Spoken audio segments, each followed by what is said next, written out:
En effet, je suis passionné par la culture asiatique et il y a beaucoup de livres qui sont déjà sortis sur la culture asiatique. Et je voulais, moi, toucher le plus de monde possible, donc un large public. Et il m'a semblé que la forme romanesque était la plus ludique, la plus attractive pour permettre aux gens de connaître en particulier la culture coréenne. Et donc, il est plus facile de s'intéresser à la Corée à travers un personnage sympathique qui traverse des péripéties à la fois agréables ou douloureuses.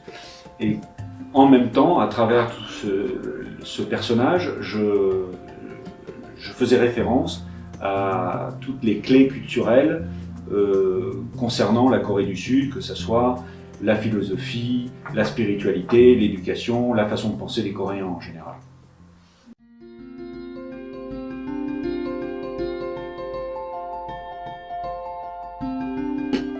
Oui, alors le vaisseau tortue, c'est en fait le nom d'un petit cuirassé de la flotte japonaise, coréenne, pardon, pendant la guerre Imjin, donc au XVIe siècle en Corée. Et c'est un petit cuirassé, c'est le premier cuirassé au monde en fait, et qui a permis aux Coréens, qui étaient pourtant beaucoup plus faibles, avec une flotte beaucoup plus réduite, de battre l'envahisseur japonais et de garder ainsi son indépendance. Et je pense que ça représente assez bien la mentalité et la culture, ce fameux fighting spirit coréen, qui leur permet en fait de rester indépendants et de garder leur exception culturelle alors qu'ils sont entourés par des géants comme la Chine, le Japon ou la Russie.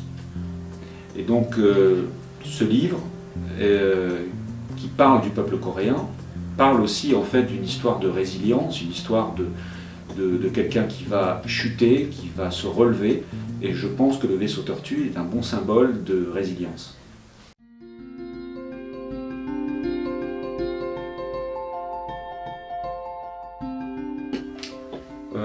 En fait, oui et non. Quand j'étais en Corée et que je dirigeais une entreprise en Corée, je faisais partie des membres dirigeants de l'entreprise en Corée, on a en effet eu à subir une grève assez dure, avec occupation des locaux, séquestration du président, etc. Donc cette partie romanesque, en effet, elle existe, c'est autobiographique.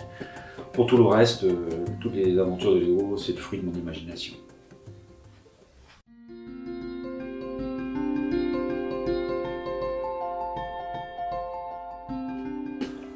Alors pour les personnages, en fait, j'imagine souvent les personnes que je connais, en fait, je colle à ces personnages, j'extrapole en fait mon imaginaire sur ces personnes et je leur colle des désirs ou des peurs en fait imaginaires.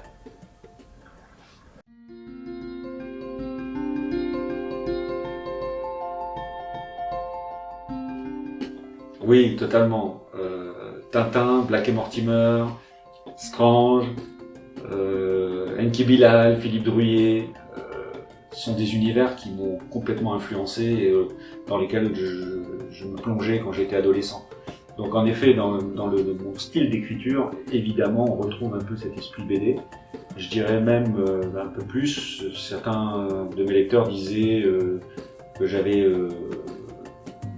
un peu le style de Peter May ou de Boris Akunin, ce qui est très flatteur pour moi parce que je ne considère pas que je suis à leur niveau, ce sont des vraies stars des thrillers. Mais je comprends ce qu'ils veulent dire dans le sens où c'est un héros qui s'en sort à travers des péripéties compliquées et à travers un suspense intense et qui pour finir se termine bien.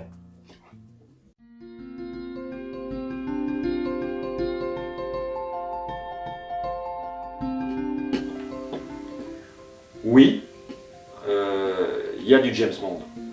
Mais Léo, c'est pas James Bond, c'est un homme ordinaire qui se retrouve mêlé à des affaires extraordinaires.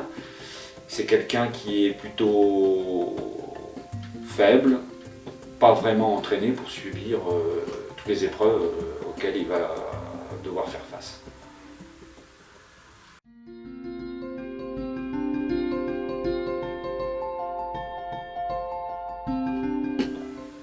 Eh ben, en fait, oui.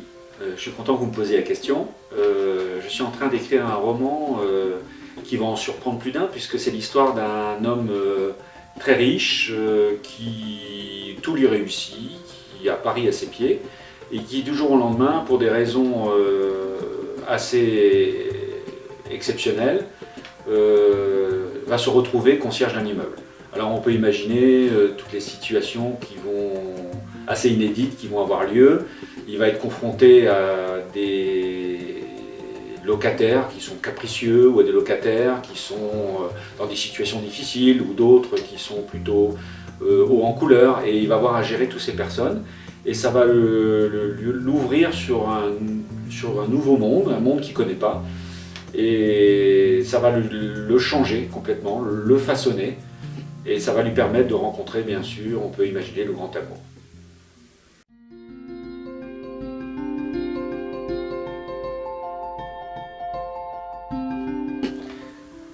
Oui, je suis d'accord avec ça. C'est vrai que j'ai une approche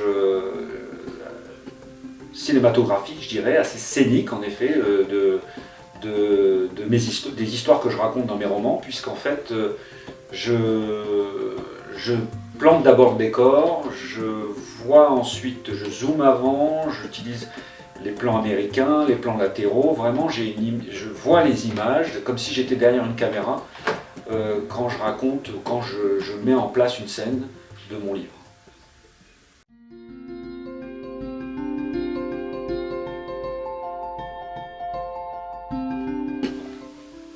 Absolument, c'est une idée qui me plaît bien.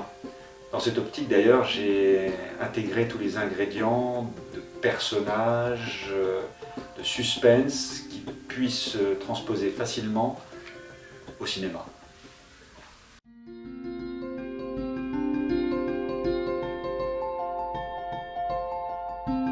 Effectivement, il y a une suite qui est prévue pour le vaisseau Tortue.